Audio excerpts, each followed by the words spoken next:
whether it was the pandemic in the start of 2020 or what's going on in the outside world right now, there's no way around it. Buying Martech has changed. And we figured that no one would probably know better than a salesperson. So we brought on first and hopefully last time guest, Kevin Young. Kevin is a senior director of sales at Metadata, and he's been selling Martech for the last 6 years. So he actually knows quite a bit. Prior to Metadata, he was working at G2. Demand Gen U is officially in session. Let's do it.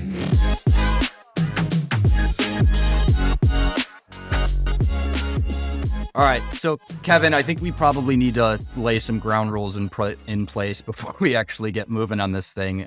This is not a roast. You can roast me here and there, but this is not some, Comedy Central roast that you've probably been waiting for the second that I asked you to come on the podcast. Noted. So let's first things first, just introduce yourself. I know people probably know you as the thought leader on LinkedIn, but give us a little bit of background about you because you are the first salesperson that we've had on the podcast. It's an honor. I appreciate you having me on. I've been doing this for quite a while, as you can probably see by a lot of the gray hair that I've developed from working with marketers like you.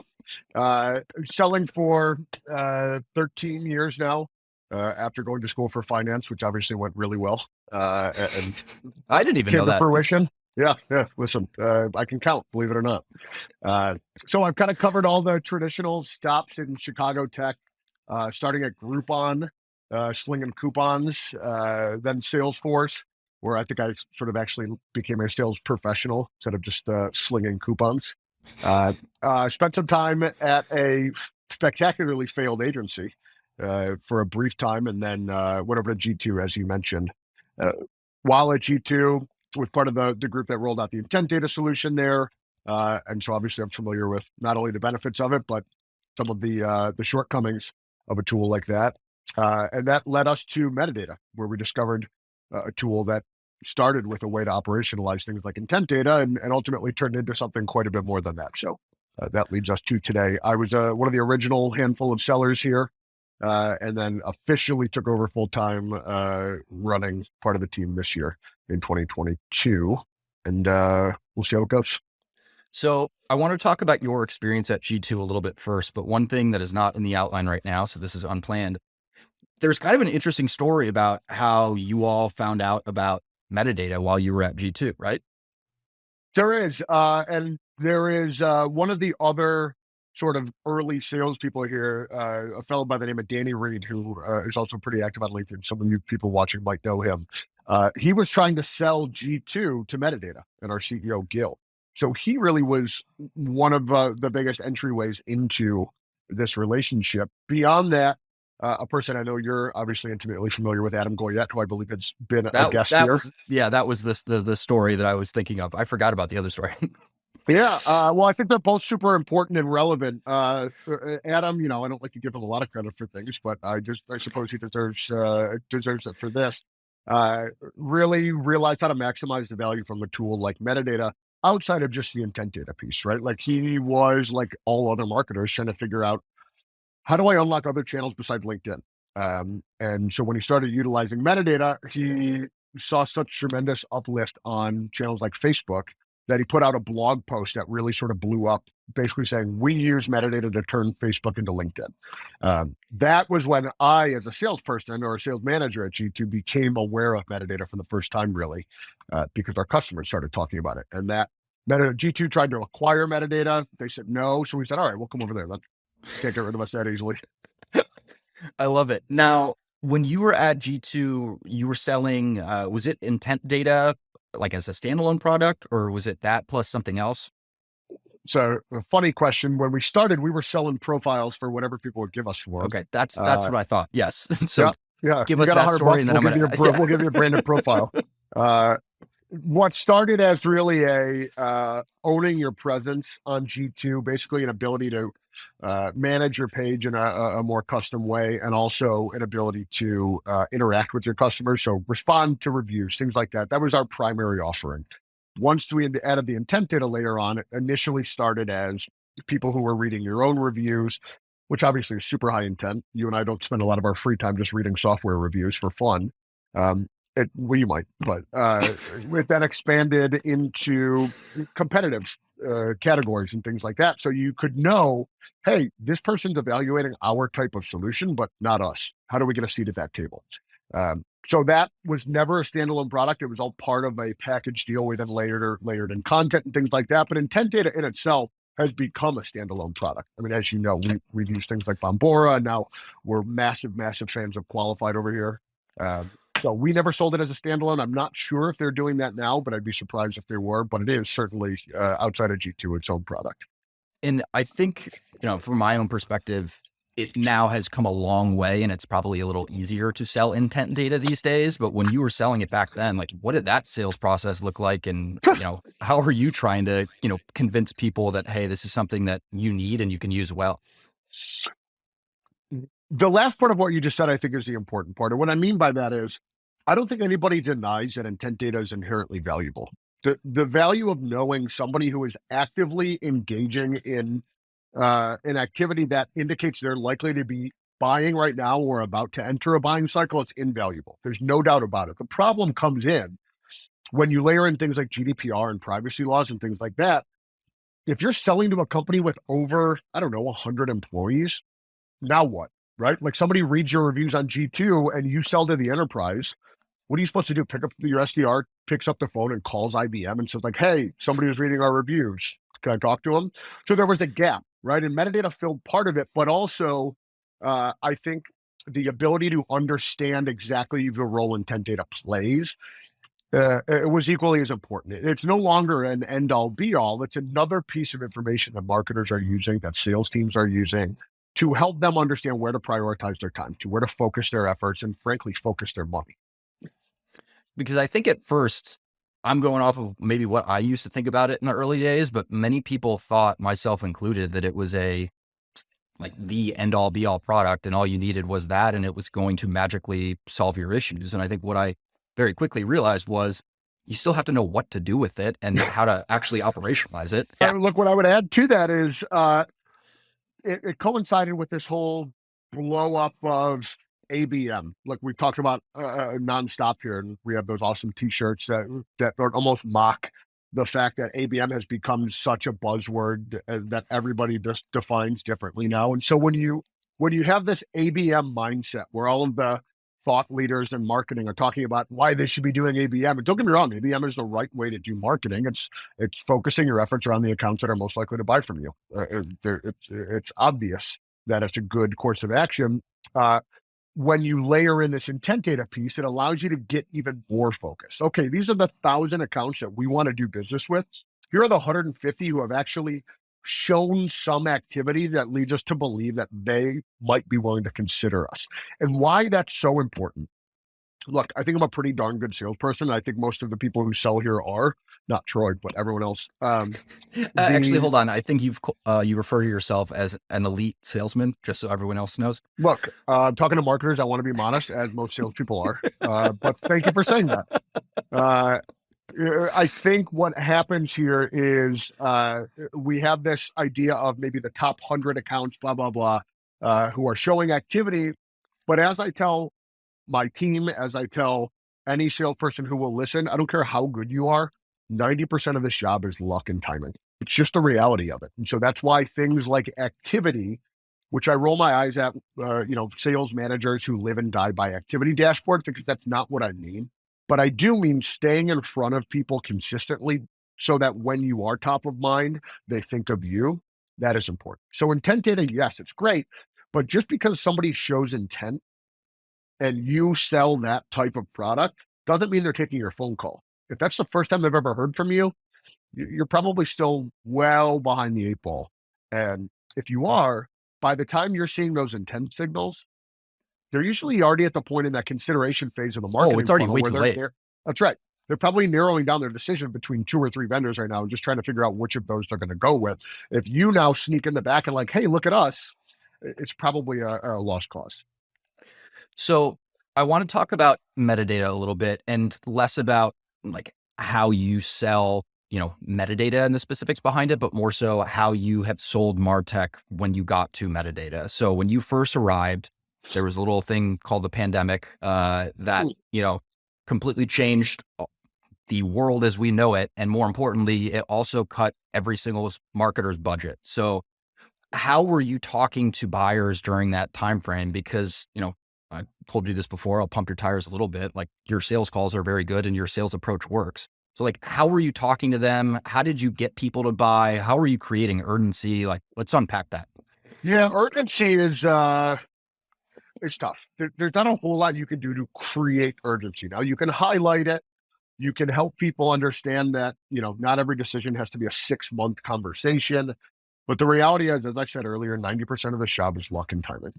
And so timing, for example, right now is a lot different than it was even just a few short months ago for a couple of reasons. One, all of you are in budget season right now. So you're either out of money, trying to figure out how much money you're going to have for the rest of the year, trying to figure out how much you're going to have for next year with all of this pending uncertainty. I won't dare say unprecedented times. So the conversation now is even drastically different from the conversation just a few months ago. When I started, my first week, quite literally, my first week was the week. If the folks listening to this remember when Tom Hanks got COVID and everyone was like, "Oh shit, this is real." That was my first week. I'll never forget that. Yeah. Yeah. And was it the same night that all the major sports leagues had said, "Hey, That's correct." It was like a Wednesday, I think, right? Yep. America's dad got COVID and everyone went, "Hold on, this is the real thing." So how do you sell? We did what everybody else did at Metadata. We tightened the belts. We said, look, we were pre-Series A at this point. Here's how much money we have. Here's our burn rate. Here's how long we think that buys us. We're going to do our best to get through this and hopefully not have to make a lot of tough decisions. But if this goes on X amount of time, at the time it was, 2 weeks to flatten the curve, so that worked out. If this goes on for longer than we anticipate, these are the things that might need to happen. And I've always, since that time, really appreciated the level of transparency. And I bring this up because it's relevant to your question about how selling has changed over the course of that time. When I started selling Metadata, you could sell the product and people would buy it. This is the first, we talked about this new campaign that we've rolled out. And I said in my first few weeks, after my first couple of demos, this is the first product I've ever sold in my life where on a demo, somebody has responded and multiple people have responded with some version of holy shit. They were blown away. And so early on, people would buy the product because the product was cool. But there's the reality and just sort of the history of time and behavioral psychology tells you that that's not really why people buy. People buy primarily to fix a problem that they're currently having or to prevent a problem that they know is going to happen in the future. So just selling metadata and how great it is doesn't accomplish either of those things. How we had to pivot was basically starting the conversation with some version of like, where are you at? From a business standpoint, are you completely strapped right now? Have you frozen budgets? And at least half the people said, yeah, we're on a budget freeze. The normal way the normal way that most salespeople would respond to that question is like, well, how long do you think that's going to last? But the real question was some version of like, well, what are you doing in the meantime to ensure business isn't stopped because you're on a budget freeze? And that's when you get into the weeds in these conversations. That's when you hear people who, look, I'm not immune to knowing how off-putting a lot of salespeople can be. I promise you I've been that many, many times. But I think part of it is because marketers in particular feel like they're always being sold to by us. And when you have a conversation that starts with some version of like, so what now? You'll see people relax their shoulders a bit. You'll see people take a breath and sort of think like, yeah, what now? And then you just talk. Now you have an honest conversation about like, Kevin, I don't know. I don't know how we get from here through the end of this year with no extra dollar. We've cut our digital ad spend. We're not buying any new tech right now. We're not allowed to hire. So what you're telling me is that I have to hit this number with none of the resources I was given to do it. Now we're having a conversation. This is a long-winded answer, but I think the point is how selling change is that the people who are performing right now are the ones that are having honest conversations. And that goes both ways. I can assure you that I'm not asking people if they're on a budget freeze because I'm trying to backdoor them into an ROI somehow. I'm trying to figure out if they're in a position where they're not going to be in this job for a while, which, by the way, that's why we started the metadata demand gen job board. is because there were so many people who were looking for work that we said, hey, we talk to everybody in this industry. Let's help. So to summarize this very, very long answer, as I am prone to do, selling change. You said it, not me. Yeah, I said it because I haven't stopped talking for 5 minutes. The summary, and I think a really, really awesome silver lining that has come from the last 2.5 years, is that selling has become a hell of a lot more transparent because it had no other choice. And just as a reminder for everybody listening, like the goal for this episode is not to, one, pitch slap you, or two, get you to buy metadata. It's really trying to arm you with like the types of things from sales perspective that helps you have better conversations with them. Because Kevin and I were talking about this beforehand, like those good conversations that you are having with marketers, like what do those conversations look like? What are the types of questions that they're asking? Like your approach is, I would say, more transparent than anyone I've ever, worked with before, but it works. It's, I'm not suggesting this is easy, by the way. And part of it is PTSD from what we talked about before, right? How many times have you been asked what your average deal size is, only for some dumb sales rep to say like, so if you just close one more deal this year, you'll get your money back. Great job, everyone. This is not easy. And I'm not suggesting that every call is going to go perfectly, and I can assure you it doesn't. What I am suggesting is this. If you're agreeing to take a 30-minute intro call or discovery call with a salesperson, you're not doing it because you like the sales guy or because you are just infatuated with metadata or Mark on LinkedIn, as we actually hear far too often. It's because most likely there is something going on that you are, whether you are aware of it or not, you are deep down looking for something to help. So my advice to marketers is, if you don't want to be in that conversation, don't be.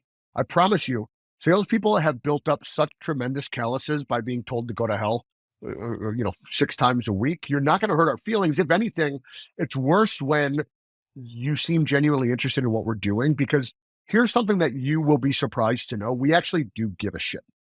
Look, maybe I didn't when I was 24 and I was slinging Groupons. Yeah, I'll sell to whoever wants to give me their credit card.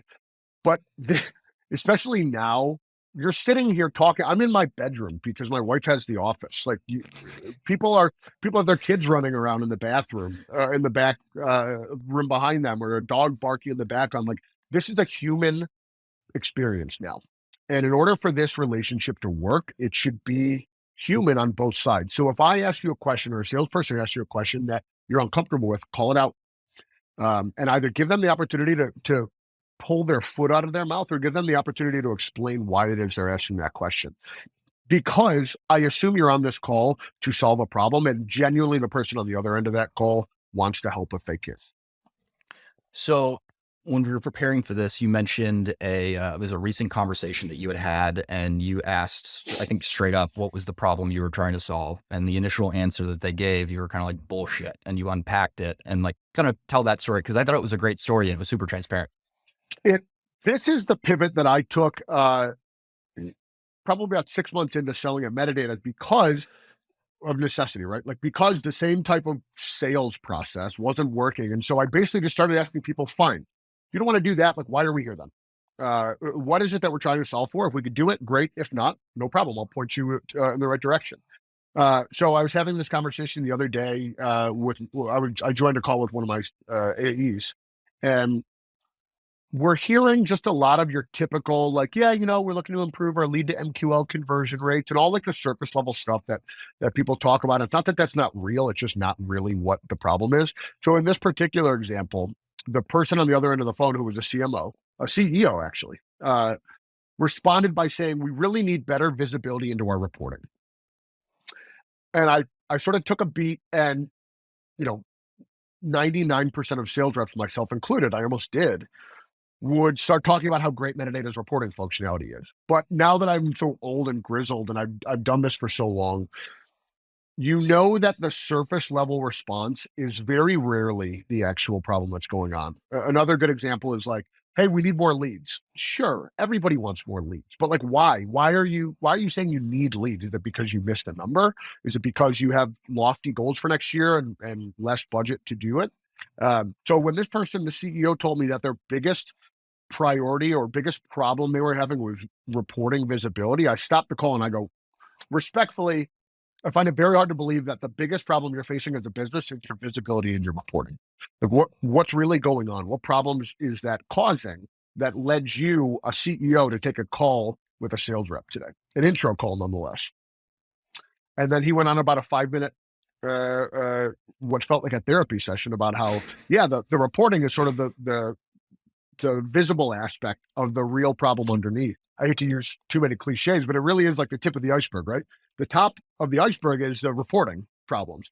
What's underneath is everything that is causing it. It's the siloed data. It's the systems not speaking to themselves. It's the attribution models, which, is different for everybody. So, And made up. yeah, Yeah. said it, not me. The reality is, and that's why earlier I said, this is for everybody's benefit when we ask these kind of questions, because he was happy that we asked that follow-up question.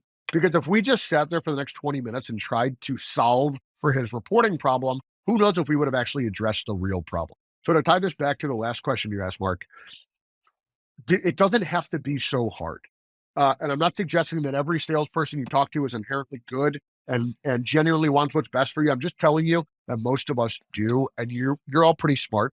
You work with salespeople regularly, and I think you probably know who are the good ones and who are not the good ones, and use your judgment. And the people you could tell are having an honest conversation with you, give them the information they're asking, because number one, if they have something that can help, I think that's genuinely what you want. Now, whether or not you can afford it or it fits into your stack is another conversation. But if they have something that can help, I think it's worth talking about. But if they don't, do you really want to keep doing this song and dance? Like, if you hate talking to sales reps because you feel like you're being sold to, why would you want to keep doing that if you already know it's not a good fit? So the honesty benefits both parties, but make sure that you feel comfortable sharing the information. And if you don't, call it out just like the salesperson did, like the example I gave. You're like, hey, I'm not sure why you're asking that question. Let them tell you.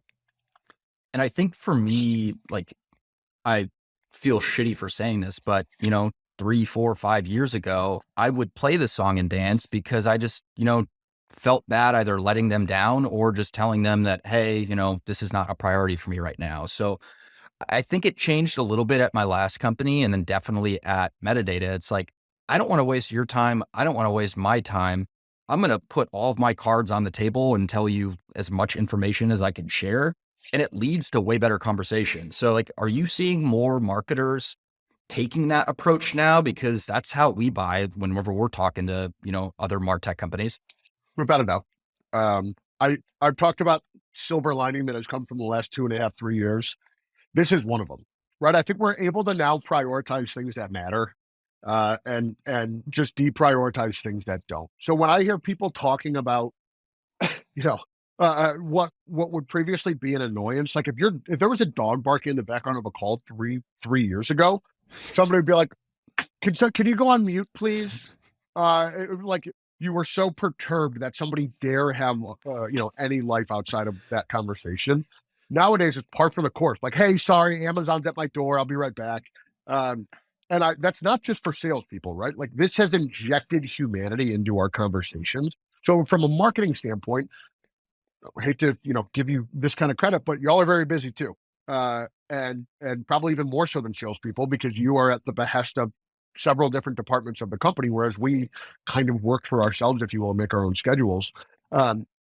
So I think marketers and people who are on the buying side of conversations are feeling a little bit more empowered, to be honest, because we have no other choice. Like I said, before this call, if you want some inside baseball here, I asked Mark if there's a way to blur the back of my screen because I had an iron sitting on top of my dressing.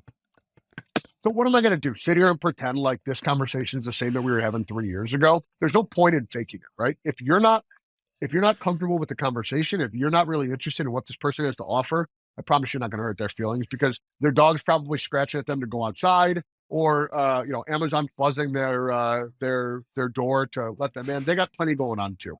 So trust that you can be honest with us. And I think kind of a perfect example of that is pre-pandemic, everything that's going on, which we'll talk about here in a second.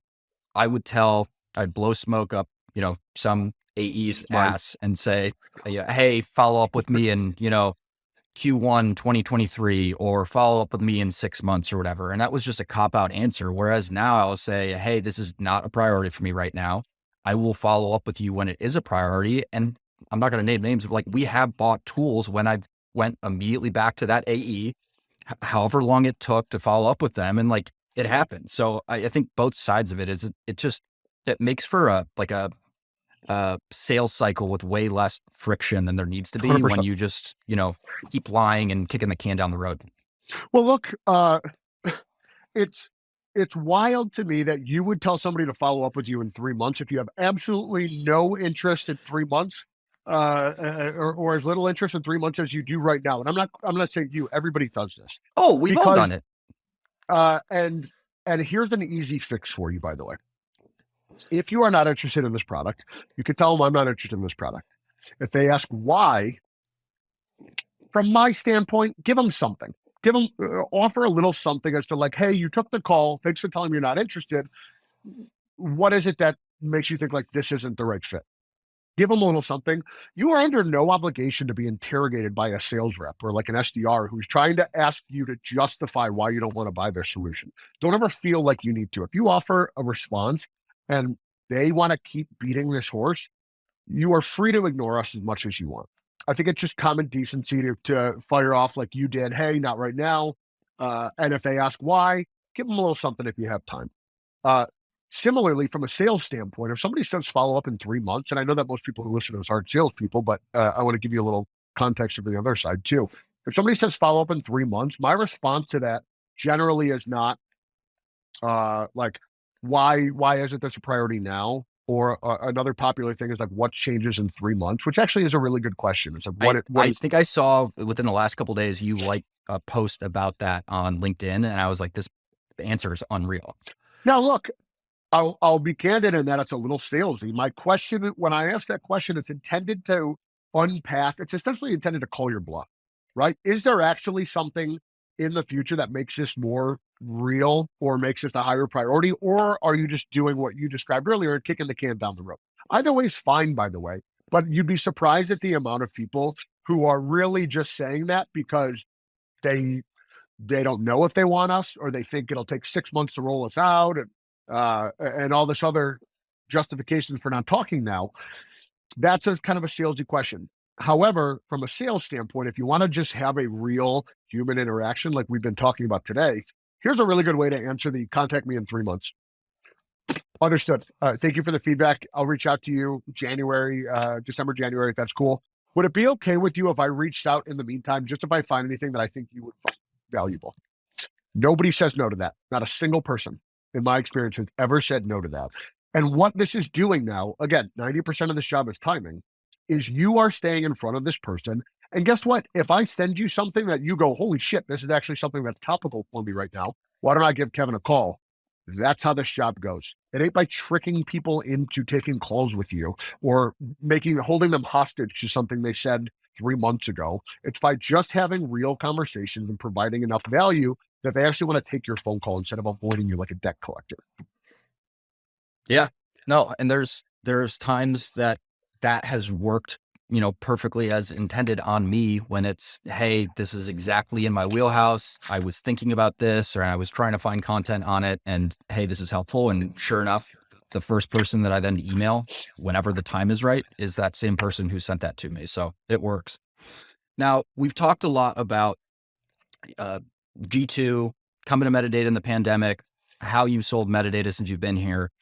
We can't ignore the elephant in the room, which is what's going on in the outside world right now. So like, let's just talk about maybe how those conversations have changed, like the good, the bad, the ugly, and what people are asking about and interested in right now. It's unprecedented times. Which he says all the time in internal Slack. So yeah. I don't want to let people think he's above unprecedented times. I'm above nothing. This is different. And it's different because when this whole talk of recession started, people sort of said, I'm not doing this again. We froze our budgets and everything worked. The world didn't end. And I really like that. I think that, the pandemic created some resilience in people, which was necessary. We're all soft in my mind. Uh, and, and so at first people started saying like, well, recession never hurt anybody. Now the people who obviously are taking hits, big hits, people are wisely, trimming fat and making sure that they're in a position to last. But the companies who have taken big hits are the ones who were bloated to begin with. There was self-inflicted wounds. But that leaves us with the people in between. The people who are just day to day doing the right things, running an efficient business, and just frankly have no idea what's coming because nobody does. Uh, there is no precedence for what we are about, in my opinion, to walk into. Now, I think things are going to get ugly. Uh, but nobody really is talking about that. And I'm not saying that I'm right or that they should be talking about it or anything like that. What I'm saying is that there's really no new information day by day. Whereas before we had updates by the minute of, this amount of people are sick and these are the states where it's getting crazy and the countries and all that. We're just waiting to find out if the other shoe is going to drop. And so how this contributes to conversations, it's a lot longer deal cycles. And I think that's perfectly valid. Now, I don't agree necessarily that it should, but I do think it is much more reasonable for somebody to say, look, I would love to implement this right now. We just don't know what our budget's going to be for next year until we get closer to the end of the year and figure out what exactly next year even looks like. So longer deal cycles, I'm noticing budget conversations, correct me if I'm wrong here, that usually take place sometime in like the September to November range. If they're on top of it, that's the right range. I think that's what everyone aspires to do. Now, how many people actually have those conversations in September, November is, kind of remains to be seen. Sure. Well, look, I think regardless of when you have them, most companies I talk to are having them later now. And it's because they're trying to wait and see. But again, we've been waiting and seeing for how long has this thing been going on? 4 months, 5 months? And with no signs of getting any better. And like I said, it pains me to say, suspect it's going to get worse. I don't say that to be a doomsayer or, because I think people need to shit or get off the pot now. I say it because everybody needs to make a decision. And I'm not suggesting everything is your decision to make or you have total control over budget. I don't mean a buying decision. I just mean everybody as a company needs to make a decision of how are we going to handle business today while we wait to find out what business looks like in the future. We can't necessarily continue sacrificing short-term gains for the sake of potential long-term salvation. Of course, investors feel otherwise and CFOs feel otherwise, as they should. That's their job. But your job as somebody who lives in the day-to-day is to keep the business up and running. And you can't do that with both of your hands tied behind your back. So from a marketer standpoint, ask yourself, what is the bare minimum what is the bare minimum I need to do my job? Make sure you have those bases covered. If you have leftover, let's talk. I don't mean us as in metadata, but no pitch have slapping. those conversations. Yeah, I mean, put my email, like and subscribe at the bottom of this. If you have leftover and you have discretionary income and things like that, or you have goals changing for next year and you're not sure how you're going to attain them, have these conversations then. Make sure everything's good at home. And then if you have an ability to engage in these types of talks, that's when you should do it. But I don't think the move right here is sitting on our thumbs until if and when the other shoe drops. But what do I know? I'm just a dumb sales guy. You said it, not me. Now, some of the, let's say, good conversations that you've been having recently, are there anything, or is there anything you can draw from those good conversations as far as like, what are they interested in? What are the goals that they're talking about? Like, I'm Give me an trying to help. example. Interest is a loose term. So like, are we talking about from a benefit standpoint or from an industry standpoint? I would say, so let's use an example here. Somebody who's maybe in a late stage opportunity, who's considering buying metadata, who, is doing well navigating this mess of an outside world and kind of knows what they should be looking for, what the right goals are for their business, like basically educated buyers right now. Like, what are they doing that others can learn from? Good question. It took you 53 minutes to ask me a good question. Also, you can't do math because I'm looking at the timer right now. I'm drinking smart water. Don't tell me. I think the people who are succeeding right now are being honest with themselves. And here's what I mean by that. I'm sorry to tell you, marketers who are listening to this, but your current situation is not all that different from pretty much anybody else's current situation. Some of the nuts and bolts certainly are. But what I mean by that is everybody who is listening to this has revenue goals. Maybe you're only responsible for 20% of it or 40% of it, or maybe your job ends at SQL, but the end goal is the same. You are here to produce outcomes. And I think the people who are having the best conversations realize that that nothing they are personally dealing with or their company is dealing with is particularly unique. People have a tendency to make themselves and their companies or things that they represent be a little bit more inflated than they really are. It's an ego thing for sure. It's the same thing when you ask somebody if they're the decision maker and they get wildly offended as though you're implying that they're not a CEO. How dare you? And then, of course, turns out they're not remotely close to being a decision maker. So as we've talked about before, yeah, I would never sell to you. As we talked about before, the people who are willing to have honest conversation, just like those who are willing to tell you what their what their revenue shortcomings look like right now because they're trying to fix it. Those are the people doing well now because they're being honest about what their challenges are. They're being assertive enough to know that you can't just sit back and wait for life to happen to you. We need to continue doing our jobs. And I think the people who will continue having the best conversations are the ones who embrace like this relationship for what it is. Have a relationship with your salespeople, not just because that makes for better marketing, but because you will then have a better understanding of what salespeople care about, why they do the things that they do. So you recognize it when it happens to you. So the next time somebody asks you about your deal cycle, yeah, I got bad news. Some of them are assholes and they're trying to backdoor you into an ROI conversation. But some of them are trying to figure out if the bottom falls out of the economy in 3 months, is this still going to be a good investment for you? We can't know that by you telling us you need more leads. We can figure that stuff out by you telling us that you need something to get you from X to Y, and here's the delta, here's our budget, and we can either go yay or nay. Those are the people who are going to do well in these conversations, but more importantly, I think those are the people who are going to do well in the next 12 to 18 months. I love that. Now, Kev, we're pretty much at time right now. This is one of the more, I would say, honest, transparent episodes that we've had. So I'm pretty excited to see number one how, rated. Yeah, the numbers we'll see. Yeah, it'll be high because it'll just be me. Yeah, you're going to be going into the Apple store and like downloading every single. Right. But thank you for coming on Demand Gen U, and we'll see everybody next week. Thanks, everyone.